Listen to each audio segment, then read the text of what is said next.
Hello, Carolina. Hello. At first, I wonder what do you do, and can you tell me about yourself and about your company? Oh, yes. Well, I do love talking about me. It's a joke with my friends, but it's kind of really true. Are you a Leo? What? Are you a Leo? I am a Leo. Yes, too. I'm a Leo. Yes. I feel you. I always feel bright with energy, and I think I just always subscribe to that. But, well, I'm Carolina Little, and I'm from Wichita Falls, Texas. I always have to give props to my hometown because, you know, you're not supposed to forget where you come from, and I never do. But one day when I was younger, I felt like I had to go to the big city, and so I moved to Houston, Texas. And so, like most people come to Houston, Texas, you're either going to get one of two things, right? You're going to get into the oil and gas field, or you're going to get into the medical field, and I chose the oil and gas because I was trained as a chemist. So came here, and I decided to make a go of it in the big city. And some people were counting on me to come home within 6 months. And I'm here almost 20 years later, so it's been quite a ride. But my business that I've opened now is because, as you know, with the oil and gas, you know, you go up and downs, and we've been through a lot of scary times, and I got laid off. And where most people were, and they have every right to be, it's a very nerve-wracking, very frustrating. You get all kinds of crazy emotions when you get laid off. And I just felt like I was ready. I was ready to get into the next phase of my life. So I started my own business. Now, that makes it sound easy, that transition right there. But for the sake of time, it's not easy. It's not easy starting your own business. But when you know that you're ready to do it, especially when you start getting older, because I can kind of see why entrepreneurs right now, their average age is around 40-ish, you know? I kind of get it because it's like we have all this experience. We have a little bit more life skills and you know, to support us, and we've seen all the BS that's out there, and we kind of want to do our own thing. So I decided to do something I think I'm very good at. Yeah, I'm very humble too, and that is life coaching. But I did start off at first, as you can see, my second office over there was showing y'all with all the fitness equipment, and I've always just really been interested in fitness and nutrition. So at first I started off with wellness. But then I started to get as many questions about, okay, well, if you were doing this at work, you know, what would you do differently kind of thing? Or what can I do to do this to get here faster or whatever? So I kind of thought, well, I kind of want to do all of it. So what was the best way I could help people, as well as structure my coaching method to fit what need they were needing to get met? And so I, with my marketing person, decided to become a life coach.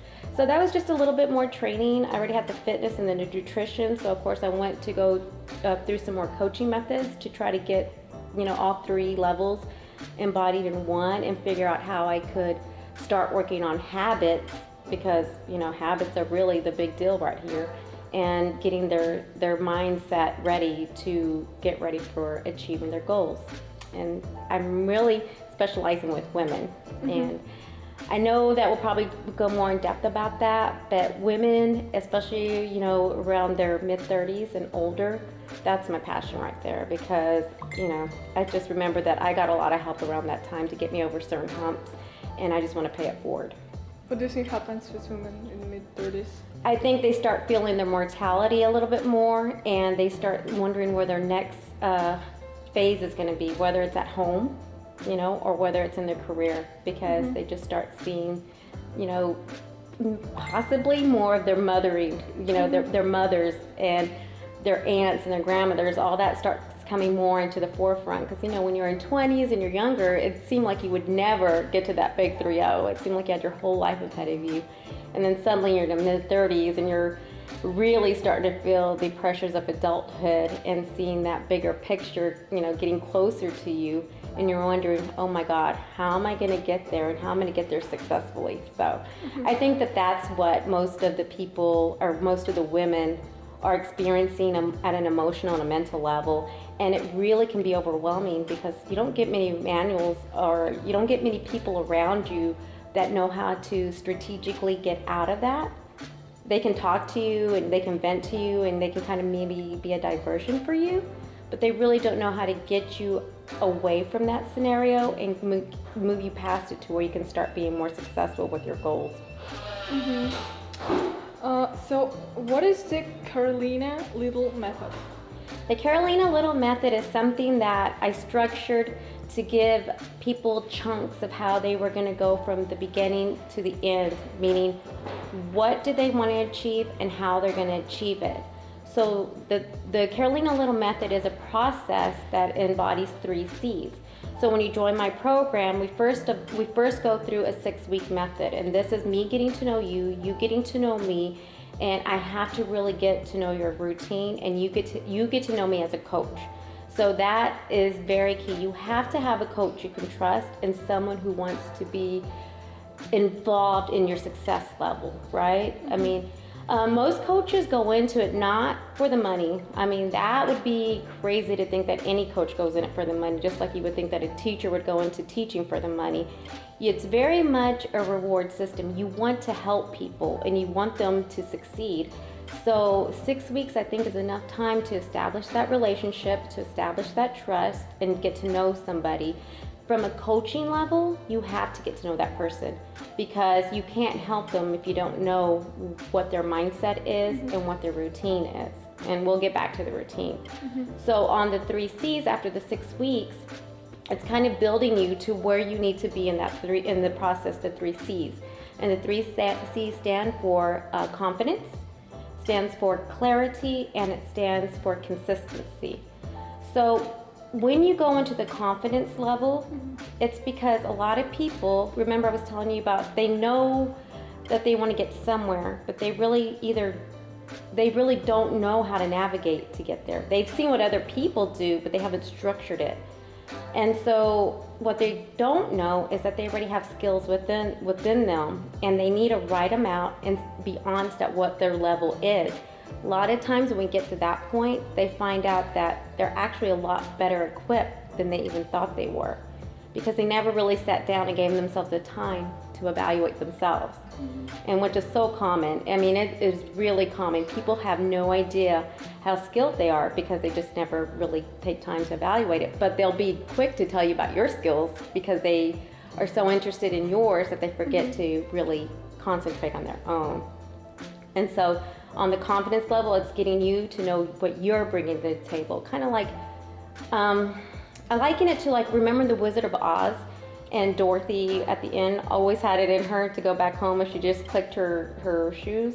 That's kind of my Dorothy experience for people, is that first one on the confidence. Going to clarity, people know what they want, but they really don't know why they want it. And so once you start digging down to the why, and I know that's really popular right now to hear that, you need to dig down to your why, you need to dig down to your why. But you really need to dig down to the why. There was a book, and I want to think that it was the Carnegie book, you know, How to Win and Influence People. I want to think it was that book by Dale Carnegie, and he said something in there to the effect where if he could have a lot of engineers build a bridge, that he would be grateful if one of them would ask him, why are we building this bridge? It may not need to be built. So you're doing all this work, wasting everybody's time, wasting a lot of precious resources, which time is the most precious resource you can get. It's non-renewable. But if you have somebody who asks the question why, and you don't have to build it, can you imagine what you say? It goes to the point on, you have to know the why, because you may be doing somebody else's why and thinking that that's what's best for you, and it may not be. That's why a coach is good for everyone. They come in and they show you your blind spots that you're not seeing because you're too busy. You're just really too busy, and you're caught in this whole process, this whole routine we call life, so you can't really see it. And you just think everybody else has gotten lucky, and it's just you. No, it's not just you. The last point is going to be consistency. So as you know, the whole thing, especially people who are into fitness, will tell you we hate it. Well, this is why I have my own personal gym now. But we hate it when, you know, we have a gym membership or club membership, something, yoga, Zumba, whatever have you. You go to that in January, and what's happening? The place is full. February, still kind of full. By March, you're like, hallelujah, they finally gave up. Now, a coach is not going to be like that. A coach is going to root for you to stay in that gym, right? But at the same time, why did those people stop coming? And it's because they haven't established the first 2 concepts that we were talking about. That's part of the 3 C's process. But they also aren't being consistent once they have started a routine. And that's where we start getting, what is it going to take for you to be consistent? And a lot of times most people don't really have the same answer because they don't really know the answer. And so that's the deep dive right there. Mm-hmm. Can you explain more about coaching? Because for a lot of people, coaching is super suspicious, and they think like coaches making money from weak or lazy people who just want someone to control their lives. What do you think of it? Well, the first time I heard about a life coach was from Oprah Winfrey. Mm-hmm. I had no idea what a life coach was, and that would have been about, I'm going to date myself here, about 20 years ago. And she actually has a life coach, but she was also talking about her friends who had a life coach. And the only reason why I even knew what a life coach before other people is because she said it, and I do what I always do. I had to research what a life coach is. And to kind of like simplify it, is a life coach is what a physical fitness coach does. They're going to help train your mind to do what you wanted to do to get you where you want to go. And what they're going to do is they're going to provide you a structured coaching to get you there. But the thing is that you have to be involved in the process too. A coach can't do it for you, right? But they can help you. And when you get off track, that coach, like if you go to the gym and you have a coach, if you're doing, let's just say you're doing an exercise wrong, that coach, if it's a well-trained coach and they have your interest at heart, is going to make sure you learn how to do that exercise correctly. Why? You'll get the most benefit if you do that exercise correctly, and two, you're not going to injure yourself. So that's why for life coaching, and there's all different kinds of life coaches out there. There's some that specialize in career. There's some that specialize in just the executive path. There's some that specialize in just weight loss. But the whole thing about life coaching is that once you find your specialty, mine is habits, is like promoting how to build more beneficial and effective habits to achieve any goal you want, is that once you get a life coach to help you, they're going to help push you over the hump, encourage you over the hump, and they're going to give you new strategies to use to make you more successful. And that's why a lot of times the win-win situation for everybody is a coach who wants to coach, somebody to success, and a person who can be coached. Because unfortunately, and I know this is something that was very hard for me to accept, but it is so true, not everyone can be coached, and that's just a sad thing. Mm-hmm. But those who are willing to be coached, like Oprah Winfrey, they're going to get coached. And I mean, nobody would argue that she's not successful, but she wasn't successful on her own. She was successful with help. And if you even read her articles now, she will bring her life coach into them. Mm-hmm. So I think that for certain people, it just depends on where they want to be in their life and how efficiently they want to get there. Mm-hmm. Is there anything you can see in common among your clients? Yes. So the first thing, and because I specialize in women, is that they have this imposter syndrome. And you're going to hear that a lot too. Mm-hmm. Imposter syndrome is one day somebody's going to figure out, I don't really know what I'm doing, and that I'm just a fraud and a phony. And the reason I can say that is I used to have that issue. It was crazy how bad I had that. I was like a disease, and it would weaken me, and it would just I had all kinds of thoughts in my head that were very negative, and they weren't making me stronger, they were making me weaker, because I felt like, oh, it's just a matter of time. Somebody's gonna call me out, and then there goes the whole, table of cards. It's just gonna fold. And that's what actually cripples them. And it's so not true. The thing is that, remember I told you this, the confidence, that's why it's my first prong of attack, is because it's that disbelief in yourself, that you are an imposter, that you're really not a great mother, that you're barely existing as a mother, as a wife, as a friend, as a coworker, as an employee, as anybody in in a supervision role. It's that keeps them, that holds them back, and that's the thing that I like to work with them on the most. What do you think, how therapy and coaching differ? So that's an excellent question, and it's one I get all the time. People will say, oh, I have a therapist for that. And I always say therapy and coaching can go hand in hand. To me, it's like having a sports medicine doctor and a physical therapist. So there's some things that you're going to go to your sports doctor for that you will go to the physical therapist for. And that's the reason why the sports doctor will refer you to the physical therapist, is because they're not going to do that. They're not going to be there for your hour sessions to help you do exercise to strengthen whatever it is that's bothering you. Well, it's the same thing with a life coach and a therapist. A therapist is there to deal with their specialty. A coach is there to deal with you and what your goals are. So the thing is your relationship with your therapist, you can't really get personal with them. You know, they have a process. They're under different rules and guidances, as they should be, and you won't really get much for them, their experiences. As a life coach, you've been taught how to do what like Bill Belichick would do for the New England Patriots, what he has done for them. And he's built them and to work with the skills that they have to get where they want to go. Also, you know, to win the organization Super Bowls and stuff. And the thing is a life coach has to do that for the clients. They have to make them successful, and they have to do that by establishing a relationship. But if I were to establish a relationship with a person and it's one-sided and I'm only hearing their story and writing down, okay, do this next, okay, do this next, you know, or this is what I think is wrong, that's not a relationship. That is a patient and a doctor or a patient and therapist relationship.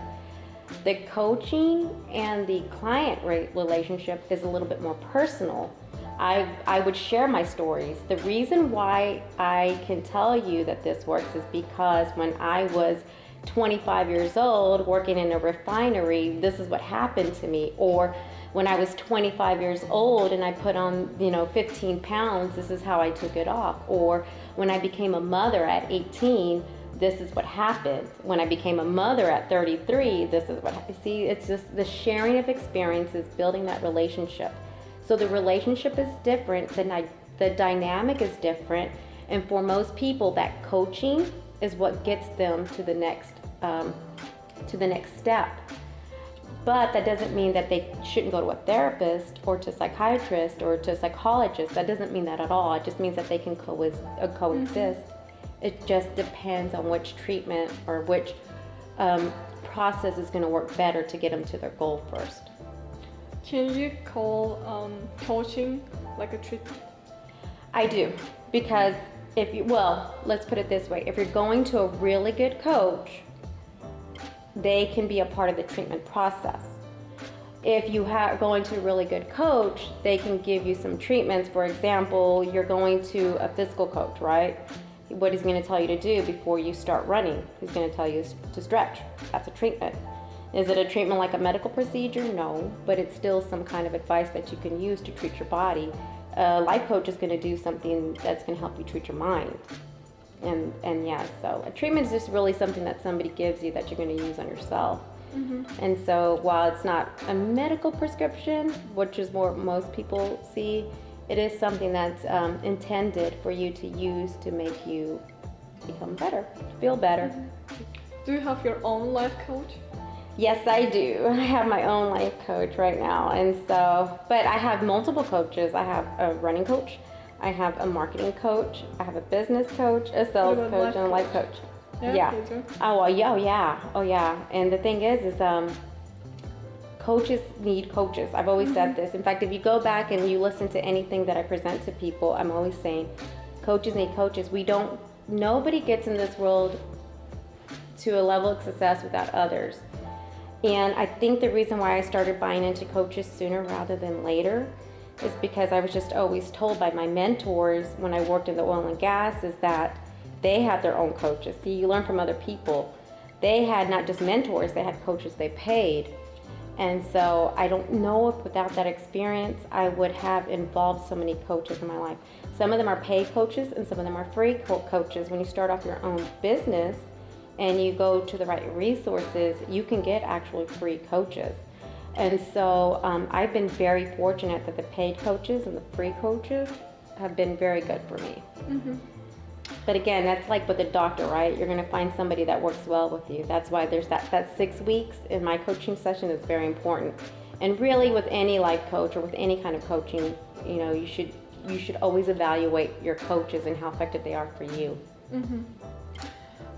What advice can you give someone who wants to open a coaching company? Oh man, don't think that once you get that aha moment, I'm gonna do it, they're gonna come running to you. It won't matter at first how many references you have, how many recommendations. People have to establish a relationship with you. It's not the same as trying to sell cars. It's not the same as at all. Some people go, they look at cars, there's something physical there, right? That's what they want. Just this coffee table, this couch, they can see it, feel it, touch it. And with coaching, it's just more personal than that. They have to establish a relationship. They have to feel comfortable with you to know that you're worth paying, to get them to their next level of success that they want. And so I'd say be patient, be resilient, and just keep doing what you're doing. Keep hustling, but not hustling like a car salesman. Just hustle like with your passion, like you would do for anything, because that's really going to be your driving moment. For me, it's like getting up out of bed. What my life coach told me, to get up out of bed and do your own business, what you got to do is you got to remember there's somebody out there who needs your help, and you can help them. And I'm telling you, girl, that gets me up every day out of bed, that there's that one person out there that could use my help, and I want to be there to help them. And if I'm not showing up, they don't have me. So second thing about opening a coaching business is don't expect all your friends and family to jump on board. If it's hard for other people to understand what a life coach does, imagine when your loved one is telling you, hey, I'm not going to go back to a 6-figure corporate world job. I'm going to open my own life coaching business. And they're like, what? It's not that they don't think you're going to be good at it. They just think that it's almost about the same as saying, oh, I'm going to go to Hollywood and I'm going to be a high-paying actress. It's kind of the same suspension of disbelief right there, Be patient with them. Your family and friends are going to jump on board. They're not going to do it right away. And if you keep waiting for them to give you that support and that validation, your job's never going to get off and running. So you just have to do it for you. And like for me, I always do it for me and for that person that's out there waiting and just needing my help. Thank you for the interview. Thank you for the conversation. I know, I can talk a lot. That was fun. Thank you guys for watching. Follow us on YouTube, Spotify, and Instagram. See you soon. Thank you.